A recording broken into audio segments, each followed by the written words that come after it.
السلام عليكم. مباراة المنتخب الأردني والمنتخب السعودي في نصف نهائي كأس العرب 2025، والقنوات الناقلة لهذه المباراة وأيضا تشكيلة المنتخبين. يستضيف ملعب البيت بقطر مباراة هامة ضمن نصف نهائي كأس العرب 2025 التي تقام بين المنتخب الأردني والمنتخب السعودي. وكان المنتخب الأردني قد تأهل لنصف النهائي بعد الفوز على المنتخب العراقي، بينما تأهل المنتخب السعودي بعد الفوز على المنتخب الفلسطيني. وستقام مباراة الأردن والسعودية ضمن نصف نهائي كأس العرب 2025 اليوم الاثنين 15 من ديسمبر 2025 على الساعة 6:30 بتوقيت المغرب تونس والجزائر، الساعة 7:30 بتوقيت مصر والسودان، الساعة 8:30 بتوقيت السعودية قطر والعراق، الساعة 9:30 بتوقيت الإمارات وسلطنة عمان.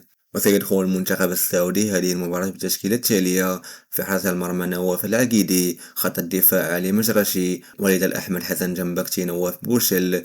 خط الوسط يتكون من عبد الله الخبيري، ناصر الدوسري ومحمد كنو، صالح أبو شمات، فراس البريكان وسليم الدوسري. بينما يدخل المنتخب الأردني بالتشكيلة التالية: يزيد أبو ليلى في حراسة المرمى، خط الدفاع عبد الله نصيب، سعد الروسان، حسام أبو الدهب، مهند أبو وطا وأدهم القرشي. خط الوسط عامر جاموس، نزار الرشادي، محمود مرضي. خط الهجوم علي علوان وعودي الفاخوري.